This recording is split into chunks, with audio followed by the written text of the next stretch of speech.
Mponi Mhlongo says the party is pleased to have finally secured the Speaker's seat. We take this as a vote of confidence in the African National Congress from councillors of Ekurhuleni, where all three political parties, including the Democratic Alliance and EFF, would have fielded their candidate. The ANC would have emerged victoriously. It's understood the ANC is also set to make changes to Mayor Dr. Alcaraz's mayoral committee, which includes EFF and AIC councillors. Alpha Ramshwana, Eyewitness News. The Joburg Magistrate Court has highlighted there's overwhelming evidence linking 44-year-old Victor Majola to the murder of Warwick Stock, popularly known as DJ Warras. Earlier today, the court denied the Soweto taxi boss's bid for bail as he stands accused of allegedly orchestrating the DJ's demise. Stock was shot and killed on the 16th of December in Joburg CBD by an unidentified gunman. Majola was also reportedly identified by a witness earlier that day at the same spot the shooting occurred. Magistrate Annelies Tlhapi believes Majola poses a risk to society. It is apparent to this court that the state has a strong case, if not overwhelming case, against the applicant, as the applicant was positively identified at the ID parade. There is the witness who saw him at the scene of crime as he was seated with the shooter. And lastly, some scholar transport vehicles contracted by the Gauteng Education Department have been discontinued in Katlehong, Ekurhuleni. The affected vehicles were found to have more than 3 defects, rendering them unroadworthy. During inspections by department officials and the National Traffic Police today in 4 schools, some vehicles, both private and those from the Education Department, were found to be non-compliant. Department spokesperson Lisi Bampia. There's also an infringement notice where there are more than 3 defects that have been found on the vehicles. There's also a violation that were served through our e-force notices, but the violations are really ranging from overloading and driving vehicles that shouldn't be on our roads. A partly cloudy day with afternoon showers and thunder showers expected in Gauteng tomorrow. Temperatures will drop to overnight lows of 16 degrees and peak at highs of between 32 and 33 degrees. Loluthando Ngeno, Eyewitness News. EWN, in touch, in tune and independent. For the latest, visit ewn.co.za or download the EWN app. Comfort ends where Marawa Sports Worldwide begins. Whose decision was that? The club has got a board. Who's part of the board? Who's on the board? I think... We don't massage egos. We confront them. Why did you decide that finally you want to break your silence? I disclose sensitive information and critical information to the SIU. If it's shaking sport, we are already on it. Chance here for Cunha! Mateus Cunha has fired home for Manchester United, and that is top draw from the Brazilian. An absolute worldie. #MSW. Strong opinions, strong sources, strong sport. Ayanda Cobra Dlamini, the yes or no, that do you believe Amazulu can win the league in 2032? I think it can happen. With Penny, everyone thought now we're going there. Finish number 2 into Africa, play Champions League, Amazulu for the very first time. Beating TP Mazembe, home and away, Baba. Things happens and then Penny is no more and then... Coach of the season. Then you go back again. #MSW. No protection, no PR spin, just accountability. What are you paying the referee? Because when we play in this ABC Motsepe, each club has to pay 375 before the match commences, and that's the referee's fees. Marawa Sports Worldwide on 947. Reaction Monday. My Reaction Monday. My Reaction Monday. It's Monday today. It's Reaction Monday. Vuma FM, Rise FM, and Sowetan Live. Oh, it's a Monday. Not your ordinary Monday. It's Reaction Monday. #MSW. And we certainly get it off our chest tonight. Give us a call, otherwise send us a WhatsApp voice note. It is Marawa Sports Worldwide, proudly brought to you by Hollywood Bets. Let's go! The moments you remember. The games you can't forget. Marawa Sports Worldwide on 947, Vuma FM and Rise FM. Powered by Hollywood Bets. Some brave people around the building wearing Arsenal jerseys on a Monday. What are you doing wearing an Arsenal jersey on a Monday? Well, I guess the retort will be, hey, look at the table, look at where they are. But last night, my goodness, Man United standing Arsenal with that 3-2 victory at the Emirates Stadium, handing the leaders their first home defeat of the season and reigniting the Premier League title race. Where is it gonna end? Under Ruben Amorim, holding on to Leeds was a big problem for Manchester United. This is Matthias Cunha! That's a superb strike! And Manchester United have turned it around again to lead again! Matthias Cunha has pulled something very, very special out of his box of tricks.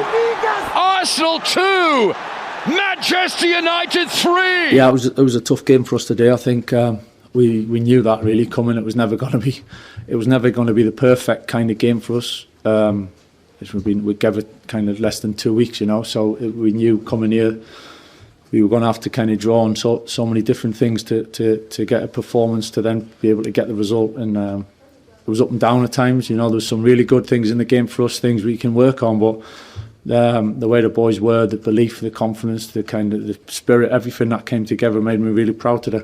Yeah, well, I understand there were two tough games to start with. We've got tough games coming up, so it's I understood that, but best ones to win, so in terms of getting that feeling and that emotion, that confidence and that lift, so yeah, the boys have been fantastic, as I said, less than 2 weeks together to put things in place and to try to do the things we've asked. And as I said, there's still layers that we want to get to and we want to improve, but in terms of kind of what it's taken to win these 2 games, they've done great. What a start for Michael Carrick. Praising his side spirits, admitting that the game was up and down at times, but also saying that the belief, confidence and togetherness of his players made him very, very proud. What about Arsenal? Well, the manager, Mikel Arteta, admitted, though, that disappointment after his side's 3-2 defeat at Man United. He said that his team dominated the opening half hour, but also created chances, but a defensive error gifted United their first goal, shifting the momentum. He also acknowledged the visitors' brilliant goals in the second half, describing them as moments of individual quality that do decide the big games. Well, first of all, congratulate Man United for the victory. I think we started the game really well. The first half an hour we were very dominant, playing the areas that we wanted, scored a goal, had 2 fantastic chances to score another one. And after that we gave them the goal, which errors are part of football, very unlikely, unlike us, but we gave them the goal and hope, and that shifted the energy. Because from there to half-time, we really struggled, especially to keep the ball in the right areas after regaining the ball, what we had to do. And the game became a little bit open and without the dominance of the first half. And after that, in the second half, they have 2 brilliant goals, some individual quality and magic moment in big games. That's a good example of that. But with the changes, I think we managed to shift the energy. Scored the second goal, and you could feel that everything changed, and the game was there to go and win it. In the next action, None is 1v1 in the 6-yard box. We don't get anything out of that. It goes to a goal kick. They close the structure, one pass, win the duel, and Cunha puts it in the perfect angle to lose all the momentum, all the good energy that we were building up, and to go and win the game for them. So yeah, very, very disappointed, obviously, but it's a moment, especially after losing, and the joy and everything that those players are giving us, and me in particular, to take myself responsibility and be very close to them, because it's exactly what they deserve. Jeez, what an intro, eh? Marawa Sports Worldwide is going to war, where the analysis hits harder than the tackle. It was like 1996 Carrots. Tune in for the knockout broadcast, 5:30 p.m. weekdays on #MSW. All right, let's get that analysis coming through, though, from the blazing heat of Melbourne to the thunder of Centre Court. Now, the Australian Open, if you've been following that, is reaching that boiling point right now. The first Grand Slam of the year has entered the business and the quarterfinal stage. I guess that's where legends are kind of made, or dreams are shattered, whichever one it is. The champions rise under pressure, or do they? We've also seen those ice-cold, brilliant performances from the world number 1, Yannick Sinner. Power precision as well that's come through from Elena Rybakina. Also the flair of Lorenzo Musetti. That's all been lighting up the Rod Laver Arena. to everybody's excitement, and also the fearless fight, though, of Amanda Anisimova. We've also seen her pushing her way into the final 8. But what's it really like inside a tournament? Battling extreme temperatures like we've seen, packed schedules, global spotlight. So joining us now is one of the biggest names behind the scenes of world tennis. Promoter, is a powerhouse, a man who lives the Grand Slam experience firsthand. Bruce Davidson is here with the inside scoop on the Aussie Open, the Heatwave, the match conditions, scheduling challenges, and what these quarterfinal clashes mean, though, for the road to the trophy. Bruce Davidson, for the first time in 2026, good evening. Good evening, Robert, and good to be on the show. Hello, thank you for the introduction, and a very good evening to all the listeners out there. I'm sure I am not understating the issue of the heat. It's a yearly thing. It happens all the time. Does it get worse? Well, global warming is real, and I know that they have experienced incredible heat down in Australia over the last couple of years, and it's going through a really bad stage now. But the tournament has been incredible in facilitating all of this in anticipation, and the players that I've spoken to have said that it's very, very well organised when it comes to the ice scarves, they call them, that they put around their necks during the changeover to cool them down. The umbrellas have changed. Instead of having the stand-up umbrella with a ball kit, they've got now a huge awning that comes right up to give them more shade. And I saw twice now this past week they've stopped play on court because it's got too hot, and the players then leave the court. The only courts that will be in action will be the ones that are covered, and there are now 3 of them at Melbourne Park, and that's because they can control the air conditioning inside. And play continues. Television audiences are happy on those courts, but the other players have come off. And the schedule is worked around. They've got forecasts. Craig Tiley was saying that they know exactly what they're expecting. They've got top weather guys looking at the forecast, and they adjust the schedule accordingly. So, yeah, all taken care of. And the players know that this is a very hot and steamy slam. They need to be fit, and the warnings are there, and they have to come in, because only the fit to survive in Melbourne, and we've already seen some players who aren't 100% fit falling out, some big names too. Yeah. I was going to say, though, have there been any tough calls around the match delays, though? I mean, the night sessions or the player welfare due to these conditions? No, it's all very well communicated.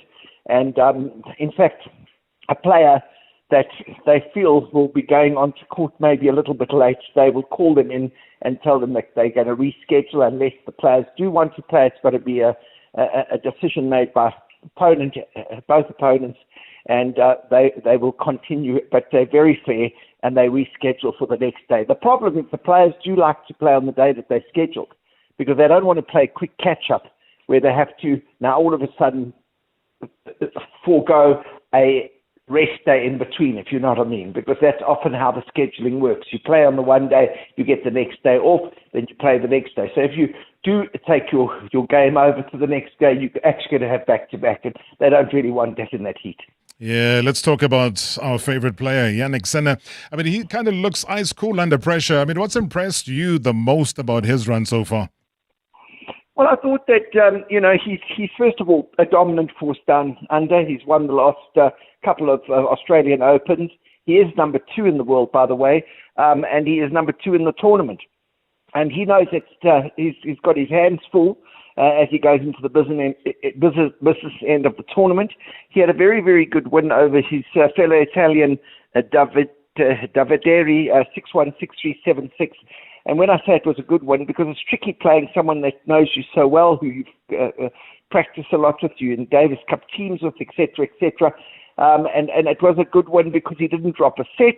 So that means that he goes into his big match against Ben Shelton, which I think is going to be very tricky. He's kind of rested because he's played less tennis going into the quarterfinal match against Shelton. Ben Shelton has played 3.5 hours longer during the first week against Sinner. So, that is a big advantage to Sinner. But I think he's looking really, really good to defend his title, but I think he's going to have his hands full if Alcaraz continues the way he's playing, even though he hasn't got his regular coach with him. Yeah, I was going to say, though, is this tournament kind of showing why he's becoming the man to beat in the men's tennis ranks? Are you talking about Sinner or Alcaraz? Yannick Sinner. No, Sinner is almost becoming like a Djokovic down in Australia. That's where he won his first Grand Slam, and he's won back-to-back Grand Slams, and he loves it. He loves it down there. But Alcaraz hasn't won the Australian Open. He's won every other Grand Slam. He's looking for a career Grand Slam. So this is a big week, big tournament for Alcaraz. But I think Sinner is the one to beat. I thought going into the tournament when I was doing previews that I put him as probably the favourite. But Alcaraz has impressed me. I didn't know how Alcaraz was going to handle without having Jean Carlos Ferreira in his stable, and he's doing very well. I mean, he had a great 7-6, 6-4, 7-5 win over a very tricky Tommy Paul going into the quarterfinals, and now it's against Damina, who obviously is the Australian favourite. He's 6th seed, and he's looking really, really dangerous. But if Alcaraz gets through there, I think he's got a really good shot at getting to the final and maybe playing Sinner, but Sinner knows that Djokovic is in the draw. Djokovic had a walkover going into the quarterfinal, so he hasn't played for 3 days. Djokovic hasn't, and he's well rested and well groomed. So, and that's what the 38-year-old needed. So it's going to be really tough. This is a very, very interesting week of tennis if you look at the men and women singles. Talk about the women, Elina Rybakina.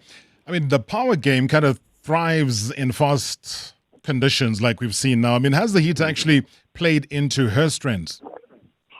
No, I think what's happened is that the courts are playing a little bit slower than they do over the years, and I don't know if that's been done purposely.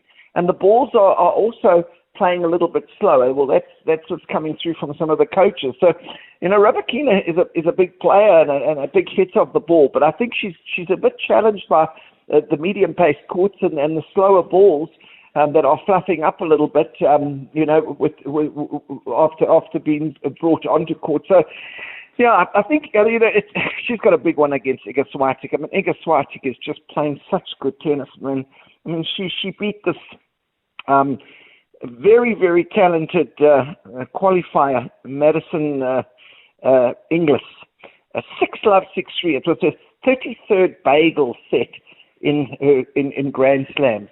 I mean, we saw her win that 6-love final at Wimbledon last year. I mean, she's dangerous, and she was so instrumental in Poland winning the United Cup coming into the Australian Open. So I think Rybakina is going to have her hands full against Iga Swiatek.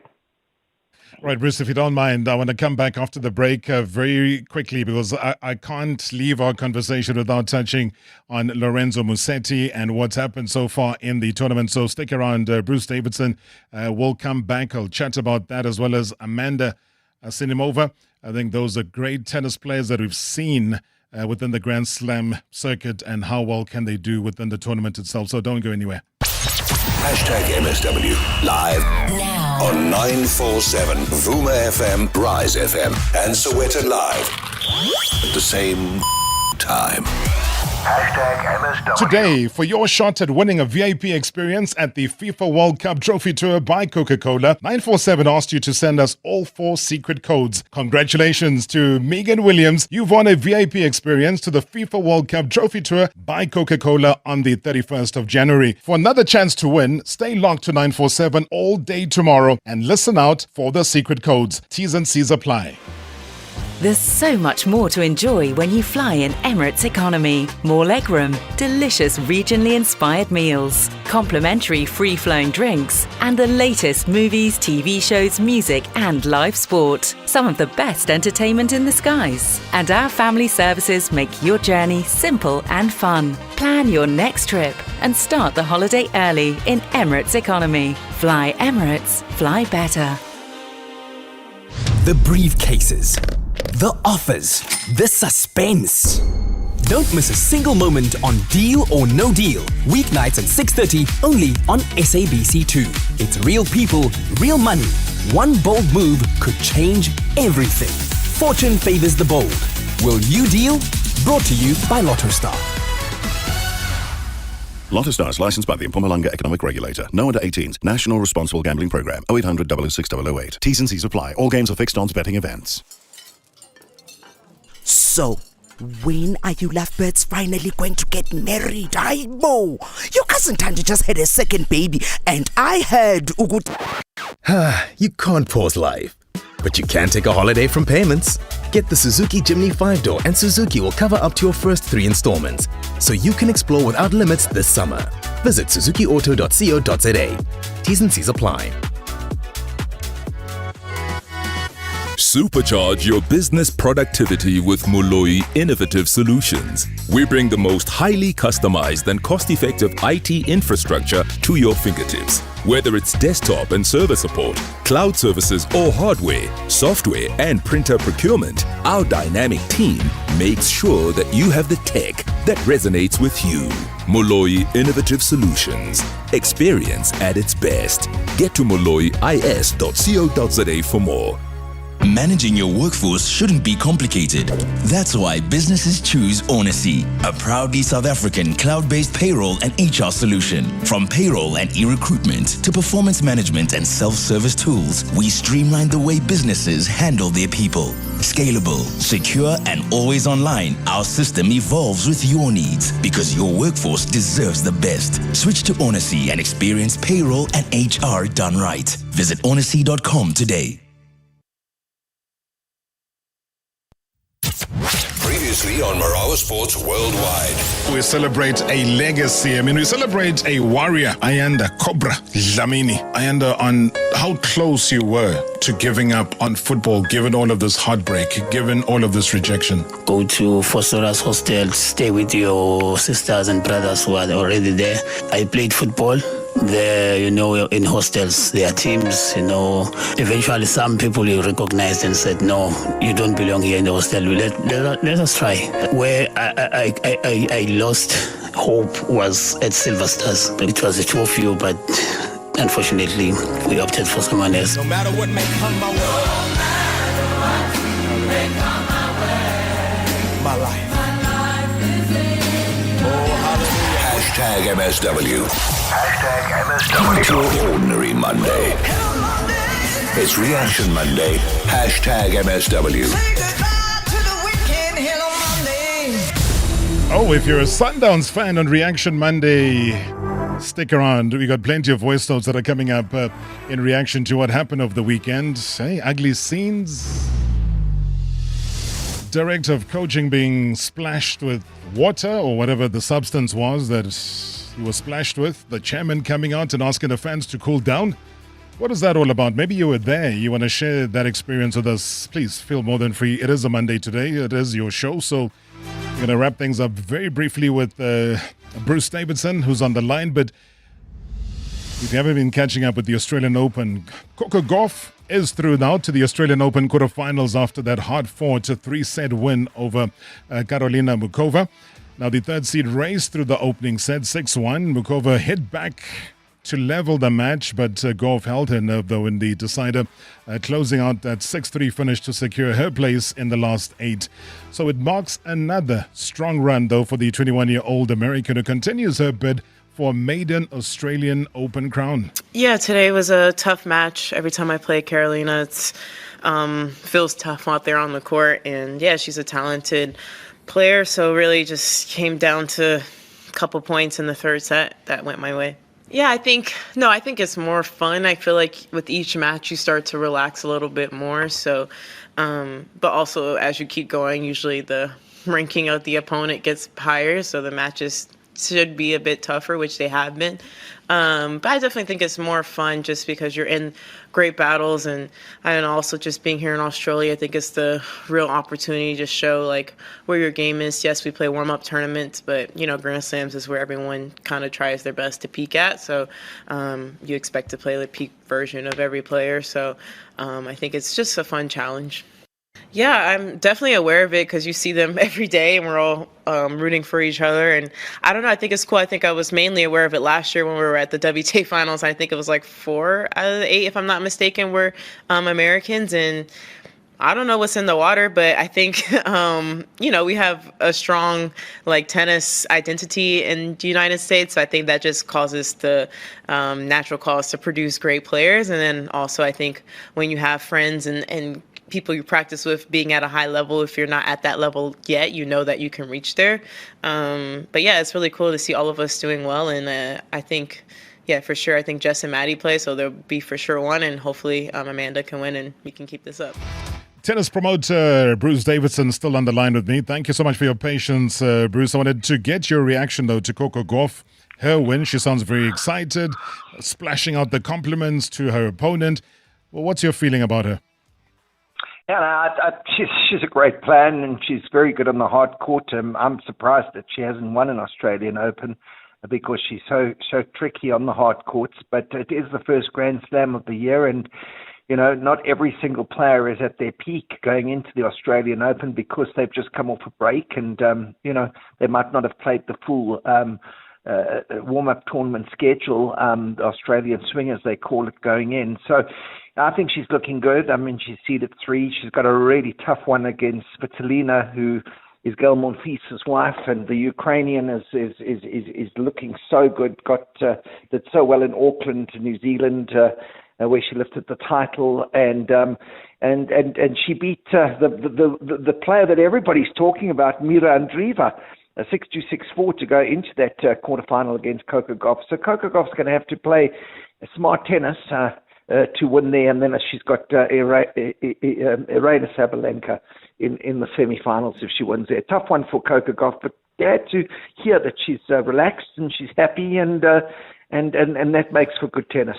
Amanda Anisimova, I mean, the comeback story kind of continues here, Bruce. And when you talk about someone special, I mean, how special has a quarterfinal run been for the tournament narrative? Well, she's actually seeded to get to the semi-finals. So, she's still got one more step to go to get to where she's seeded to get to. She's seeded number 4. So we mustn't give her too much credit yet, because if she does lose in the quarterfinals to Pegula, her fellow American, who put out the defending champion Madison Keys 6-3, 6-4, then we're going to say that she's disappointed. But I think she's a great player. I mean, she's got a great game, and I do believe that we're going to see a lot of Amanda coming through over the years. But she's seeded 4. It's a big honor to be in the top 4 of the world, and to go into a Grand Slam, expected to get to the semi-finals. So I don't want to put too much pressure on Amanda. I do think that she's got the edge over Pegula.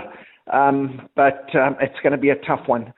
Coco Gauff was talking about how the Americans are doing, and these girls know each other inside out. They support each other all the time, and American women's tennis at the moment is enjoying a really glory moment. So that's going to be a blockbuster. I'm looking forward to that one. Let's wrap it up with Lorenzo Musetti now. I mean, here's a player whose flair, his creativity has kind of lit up the courts. Is this his real breakthrough moment at a Grand Slam? Well, he's seeded number 5. He's got to where he was due to end in the quarterfinals, and he's got Djokovic. It's going to be a tough one. But I don't think that Djokovic really is happy playing Musetti, because, as you said, the word that you used continuously there was the flair that this Italian has got. He's a really good player. And I mean, he had a great win over Taylor Fritz. We know that Taylor Fritz is going through a lot. He's been advised to now take a total break from tennis. He's had mental issues. He's really been struggling with them. We know that is such a big thing in sport at the moment, and he's really going through a lot. So I'm not making excuses for Taylor Fritz, but he was seeded 9 behind Musetti. He lost in straight sets to Musetti, and I think Musetti's going to take that confidence going forward into the match against Djokovic. But he's a great player. I don't know if he's going to maybe be a one Grand Slam champion. We get a couple of those guys that might just win one Grand Slam, but maybe never win another. So he's that type of guy that might do what Andriano Panatta, his hero from many years ago from Italy, did. Just won one Grand Slam and never another one. One Slam Wonders. Who's lifting the men's title this year? I think I'm going to go for Alcaraz at the moment. I did say Sinner at the beginning of the tournament, but I'm liking Alcaraz, the way he's handling himself, and I think Sabalenka is a dominant force at the moment. So Sabalenka to take it for the females. That's right. I think Sabalenka and Alcaraz. All right. I got that locked down. If you get it right, Bruce, I owe you a bottle of something. Okay, thanks so much. Rob. That's Right, keep tennis. on the ball. Thank you very much indeed. That's tennis promoter Bruce Davidson. As I said, I'll owe him a big bottle of sparkling water. Thank you, Mr. Marawa. Good show as always. Marawa Sports Worldwide, the unfiltered, unapologetic pulse of sport. Get the hell out of there by playing your way out. Catch the beat weekdays 5:30 to 7 p.m. on 947, Boomer FM, Rise FM, and Sowetan Live. All right, let's get down to what makes Reaction Monday so popular. My Reaction Monday, I'm happy because the Chiefs won. I didn't expect any attractive style of play, as teams that prioritize flair seldom succeed in continental competitions such as Confed Cup. But secondly, Rob, it appears though that Coach Cardoso is being assessed differently from his predecessors, because what is happening at Sundowns vindicates Coach Rulane's earlier assertions that empires do not collapse overnight, but they dilapidate bit by bit. And this trend is quite concerning for the club that serves as a significant feeder for Bafana Bafana. And for me, Rob, watching Sundowns these days is like watching a Big Brother a reality show, because there's no style of play, there's limited structure, and there's lack of clear tactical identity. And this is something that needs to be addressed urgently by the hierarchy within the club. Thank you so much, Tebogo. Yeah. Can you imagine? Says that watching Mamelodi Sundowns play is like watching Big Brother, the reality show that everybody loves. You know, where you watch people going to take a shower, going to eat, washing their clothes. Really riveting stuff. Hi, Rob, Sir JC Tebe here. Good evening to fellow MSW shareholders. Yeah, Monday reaction. Sad weekend for me. Mamelodi Sundowns losing the game they should have won easily. Our defense is not make sure. That has nothing to do with the coach. Our defense, and like we do cry for others to play, like Abu Basadin. But then when he plays, he make such schoolboy errors. For me, that second goal is strictly on him, and he even gave him the ball to score. And Arsenal, we lost the game we should have easily won. I don't think that Manchester United is such a big threat as it's made to look like. They only had 3 shots at goal and then 3 goals. So it's not like they were on top of us, they were attacking us. We just made it easy for them to win. So, yeah, good show as well as thanks a lot, brother. Good evening, Rob. Reaction Monday. I can safely say that it was a great sporting weekend. Kaizer Chiefs won. Manchester United also managed to beat Arsenal. My teams are doing very well. The less we say about Abu Makingali, who just played a draw against Sekukune United. It looks like Sundowns will take the league by the looks of things. It seems like Sundowns are just going to steal this Betway Premiership again, while Abomaki are busy napping. We don't fight for the league. No. If we just follow number 2 or number 3, now we are good. Okay, great show as always, Robbie. Chili's here down in Pinetown at Depin. Very confident sounding there, saying, oh, my Kelwan, yeah? The neighbors are falling asleep. But is there a crisis, guys? I mean, if you seriously talk about Sundowns and how desperately a lot of the fans want the coach Cardoso to be gone, how quickly they want Flemingberg to be gone. Is there a crisis, or is it just when you're used to success over and over again, and then now things are happening slightly differently? The race to the Betway Premiership is being held in a different manner in terms of the competition. Maybe there's struggles when it comes to the CAF competitions.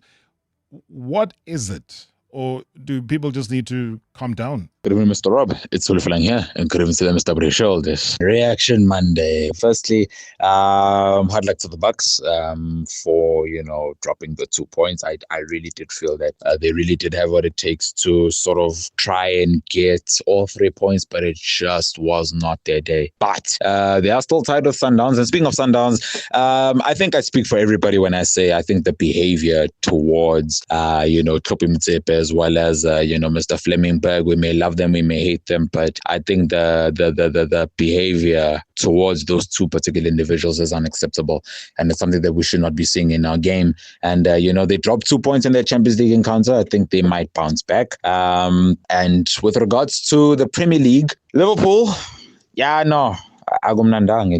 It's not nice. It's not looking okay in Liverpool. Great shows always, Mr. Rob. Thanks. Oh, Liverpool. Hey, Arnie Slot. Yeah, frustrating, of course, because conceding a goal is always frustrating, but especially there's no time left to come back into the game. But I think it's safe to say that they could have scored the 3-2 also a little bit earlier. What I mean with that, I think after we scored the 2-2, we were still trying, but I think it's safe to say that a few players of ours ran out of energy. And I cannot even criticize them for that, because 2 days ago we had to play an away game in Europe. We're the only team that played Champions League that has 2 days in between this time. After an away game, another away game against one of the most intense teams in the league. I have to credit my players. If you go 2-0 down the way we did, and again we showed the mentality and the fitness to come back into the game against one of the fittest teams in the league, and they only have to play once a week, of course, that helps. And that's not an excuse, because a club like Liverpool is used to playing 3 times a week, but we mainly do this with the same players. And maybe last season that was a bit different. Last season we did not have 3 long-term injuries as we have now. As you could see in our lineup, I decided not to play Hugo. That wasn't because I didn't like him or he wasn't good against Marseille. That's simply because I have only one number 9 available for the upcoming weeks and months. I don't think. All right, that's on his slot, so kind of giving us a breakdown of what he believes is going wrong from a coaching perspective. I don't know how much the fans actually believe whatever Arne Slot is currently saying to them. David and Parkwood, good evening. Good evening, Mr. Marawa. My Monday reaction is in regard to a lack of leadership at Mamelodi Sundowns, a lack of uniform decisions, because Coach Mangova played 7 games. He lost 1 in the league, and he lost the MTN 8 and the Carling Black Label Cup. And then when he was fired, the game that he lost against Bulugwane City was cited by the chairperson. And the so-called Mr. CEO, the technical director, also cited that, like the organization, the leadership should have made the decision before the organization declined. So they cited that, they were going for a new direction. Is this the new direction for Mamelodi Sundowns? Our concern, Mr. Marawa, is about the leadership must make the uniform decision.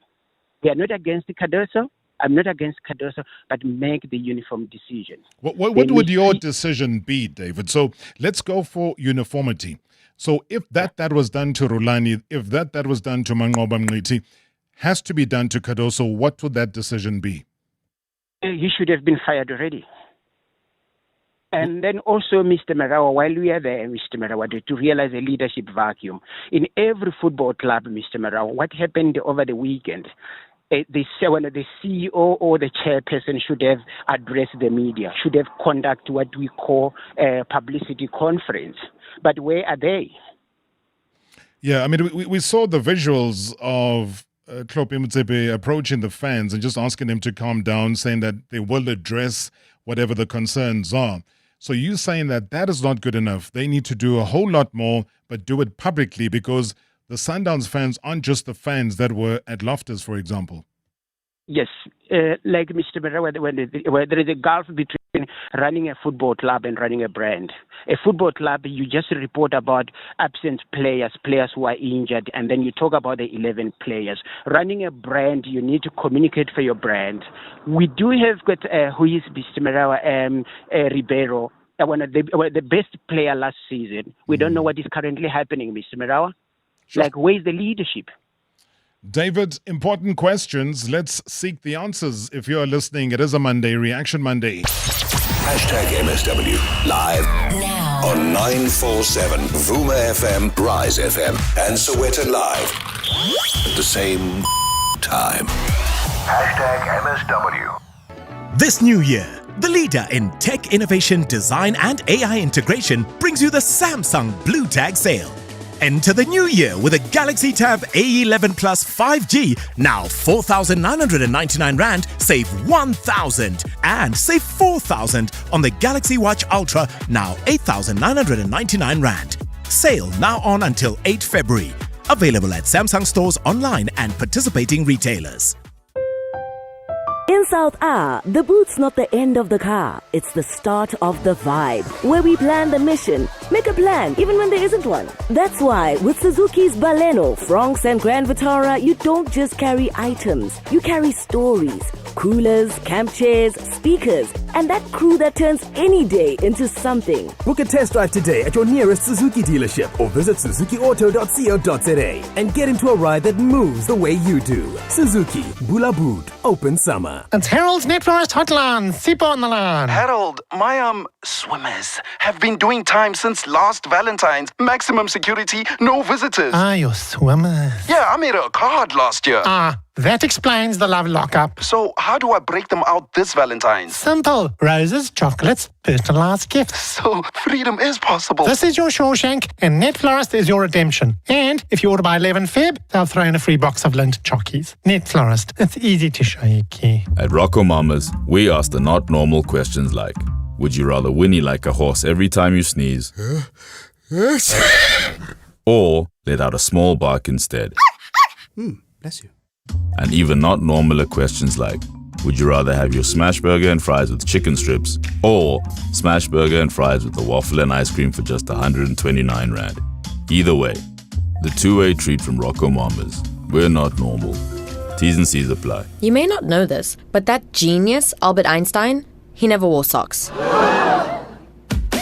Which proves that even the smartest people aren't always smart. But you can shop like an absolute genius at Decofern Furniture with unbeatable deals on office chairs, desks, and much more. Plus up to 50% off end-of-range items. Work smarter, study smarter, and definitely shop smarter at Decofern Furniture right now. In-store or at decofernsa.co.za. Previously on Marawa Sports Worldwide. We celebrate a legacy. We celebrate a warrior, Ayanda Cobra Dlamini. There was always talk, and people were saying that no, but Ayanda was a male nurse before. But it did turn out in further investigation that was true. It was very difficult at first, and remember, I'm from Gauteng, so I'm just a local guy. So a lot of people who come to hospital are people that I know. Someone is sick, you struggle to see someone that you know sick like that. Someone is coming for an operation, but with time, I adapted, and I think I managed because it was a 2-year sort of a contract for that learnership, and then after the learnership, that's where I had to go and look for the job, and that's where Amazulu came from. Everything happens for a reason. Everything happens for a reason. #MSW. #MSW. Ordinary Monday. It's Reaction Monday. #MSW. Hello Monday. I gotta say that, JP Peterson, whatever he's doing with the Sharks, my goodness. The side's momentum, the tenacity that you're seeing these days. 13-19 win over the Stormers down in Cape Town at the Cape Town Stadium. The host, though, they came unbeaten and also top of the table, but Jason Jenkins' a 4th-minute try kind of stunned the home crowd and also set the tone for the dominant Sharks display. It's probably... It's part of the plan, the set piece, but also we can't just not focus on the set piece if you got Sasa, Damien Willemse, and some X factor in the back. So the plan we did was good. We executed. Sometimes we didn't. It's part of the game.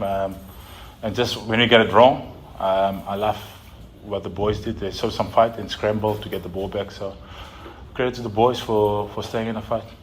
I think what would be key is like we had a fast start. We put him under pressure from the first half. In the second half, I think it was key to put them under pressure and to see how they respond under pressure. And they did well. We scored first, they scored again. So I think the contest was good. Both aerial, defensively, set piece was good. We took opportunities more. What they did, they had a bit of unforced errors when they get into 22, which is part of the game. I think they'll kick themselves. I think they had opportunities they create opportunities they couldn't finish. So I think they got something to work on, and they will definitely come back harder next week. All right, so well done to the Sharks once again. Well, somebody is celebrating his 63rd birthday today. A very special person. Jose Mario dos Santos Mourinho Felix. That's his full name.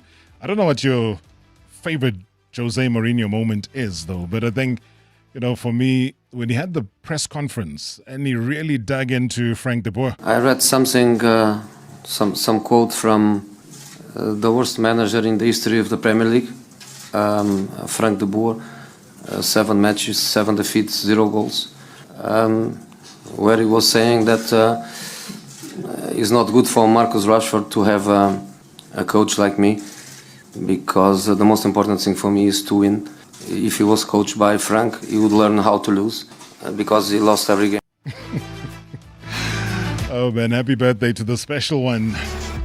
We were just reminded that Chelsea hadn't won the Premier League for 50 years. Guess what? Jose Mourinho came in and he won it with Chelsea.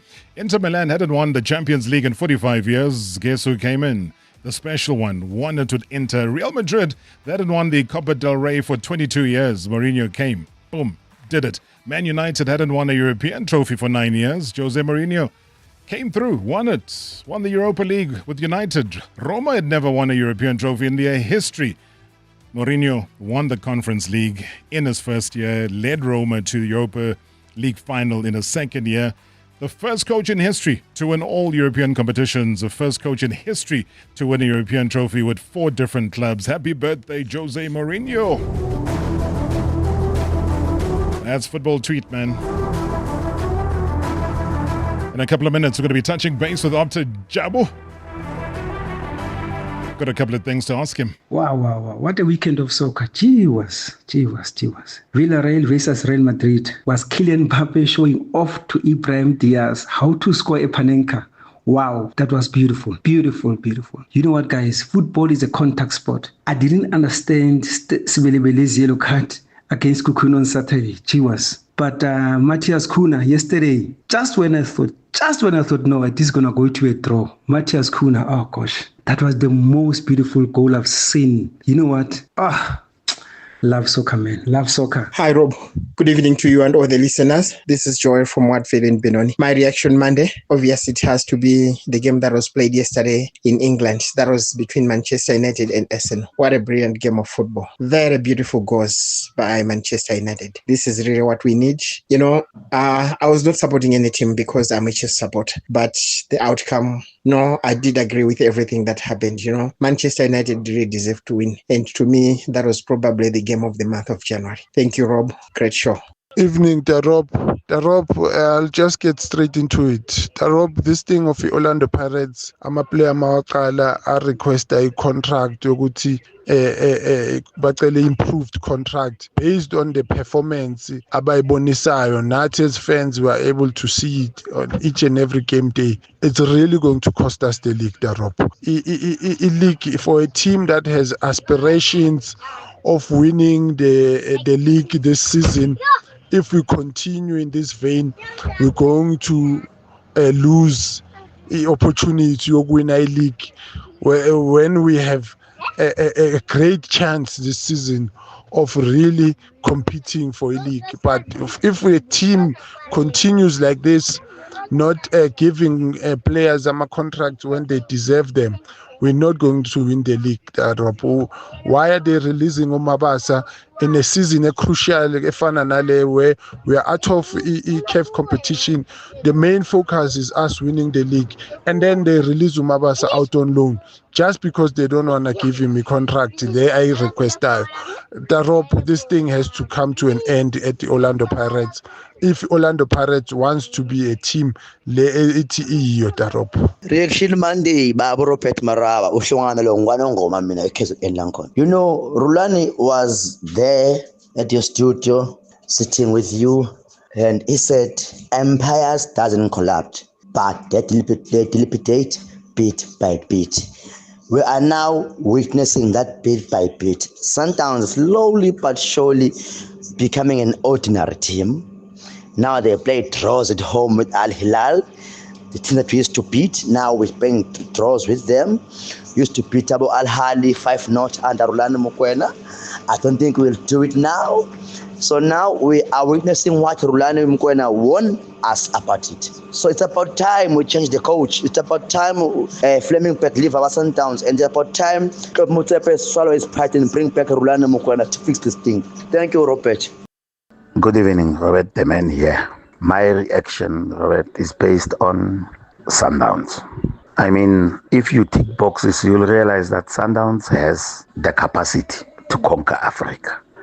But the problem is Sundowns doesn't have the right man to do so. And management is reluctant on acting towards such an individual. My point is supported by, when you look at frustrations from supporters, it shows anger, and anger emanates from somewhere. I don't condone that, but management must react. It's not something new. It has been there. It has been practiced. Why now? Good choice always. Thank you so much. Again, a call for greater and stronger leadership within Mamelodi Sundowns. Well, let's move from goals to numbers, from passion to pure performance data. Tonight, we're going to break it down. I suppose when the dust has kind of settled on a dramatic weekend of Betway Premiership action, the stories were bigger than those scorelines. The stats told a very powerful truth. Chippa United, guys. Chippa United, standing ovation. They finally broke a near 1 year away drought with a massive road victory. Also, Amazulu came from behind, though, for the very first time under Atazwane. At the halfway mark, Kusutu are sitting on their best points tally in years. We'll find out why. What does it all mean? I mean, who's rising, who's fading, who's quietly building something really special? So to unpack the numbers behind the drama, the man who sees the football through data, trends, and also cold hard facts, let's welcome the master of match intelligence. Yay, sounds cryptic, doesn't it? Opta Jabu, for the first time in 26, sir. Good evening. Good evening, Rob, and Happy New Year for the first time in 2026. What do those data stats mean? The fact that on the 26th of January 26, you're only coming on for the first time. What does it mean? We're 26 days late, Rob. That's what it means. I love that. You got answers for days. And for you, just this past weekend, what is the biggest statistical shock from the past weekend? I guess the biggest shock, Rob, is even outside the PSL with CAF football. It's Kaizer Chiefs winning against a Zambian team for the very first time. So before this weekend, Chiefs had never beaten a team from Zambia, played 4, never won. So this is their very first win against a team from Zambia. Are there going to be more to come? I believe there will be more. I think they can make it 2 in a row when they meet again against Cisco. Listen to this, Opta. Good evening, Rob, and also to our shareholders. I would like to talk about Kaizer Chiefs, my team. I think this isn't going to surprise so many people. We might even win the league. I know people are going to laugh, but we might surprise people and win the league. When it comes to the Confederations Cup, I think we might get to the last 8 if it's possible. Bye-bye, Rob. You heard that, not from me. Is that possible? Possible, yes. Probable, I don't know, Rob. Let me get to Chippa United, though, because, I mean, they went nearly an entire year without an away win. I mean, what does the data say finally clicking for them? What's worked? Yeah, so it's been a tough slog for Chippa in the last 12 months. When they go away from home, they have really struggled, never won a game. The last time they won on the road was in February last year, February 2025, when they beat Cape Town City, of course, who are not in the top flight anymore. And since then, Chippa have not won an away game. I think it's almost 18 games they've played, and this was their first win in that time. I mean, was this particular win built on better defending, maybe more chances that were created, or just simply better finishing?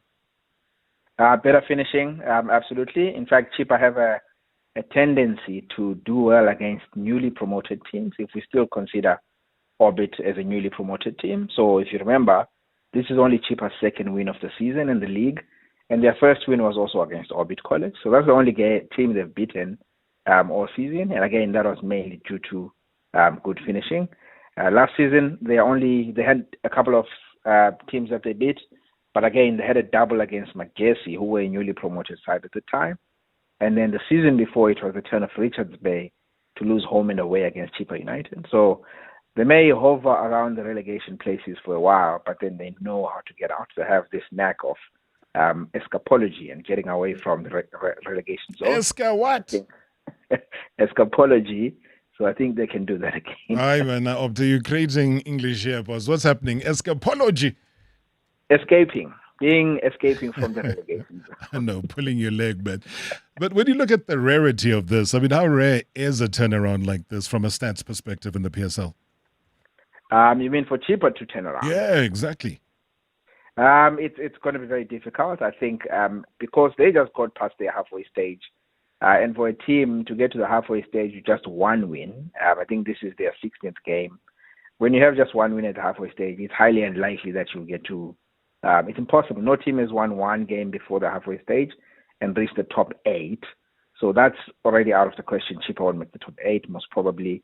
And then now it's about escaping relegation. There is an opportunity, there is a chance, because there's 2 teams close about them. So I'll give them about a 20% chance maybe of getting safe, but I think they will do it. Let me go to KZN. Amazulu. First comeback win under Atazwan. I mean, what changed in their numbers when they went behind? Amazulu. Very clinical. Amazulu, I think 7 shots that they took, and from those 7 shots scored 3 goals. Compare that, let's say, with Orlando Pirates, who took 17 shots against Sekhukhune and didn't get any goals at all. So fighting spirit as well. I think there was a clip of Coach Atazwane at 2-2 telling his players to go get that ball and fight on. There was still a chance for a winner, and they actually did that and got a winner. So I think Pro Pilani also mentioned to him that this is the first time that Amazulu have come back from a goal down in a league game under Atazwane to go on and win that game. So a bit of a historic result for them there as well, and showing that fighting spirit. If they do more of that, I think they will definitely make it into the CAF places, possibly. A quick one. They're on 27 points after 15 games. That's their best halfway total. I mean, how does that compare to their strongest seasons? So, yes, 27 points from 15 games. That's their best total at the halfway stage. Rob, before this, Amazulu's best season total at the halfway stage was 22 points. That's 2018-19 and 98-99 after 15 games, 22 points. So they're 5 points better off than they've ever been at this stage of the season, which is really just an incredible record. Sure. You know, I could talk stats and football Opta with you the entire night. I look forward to your presence again in studio soon. Have a super 26, man. Thanks so much for educating us. Cheers, Rob. See you soon. Opta Jabu joining us right here on #MSW. Marawa Sports Worldwide Reaction Monday. We're back again tomorrow. Probably brought to you by Hollywood Bets. The thrill, the drama, the action. Let the game begin. Marawa Sports Worldwide on 947, Vuma FM and Rise FM. Powered by Hollywood Bets. #MSW.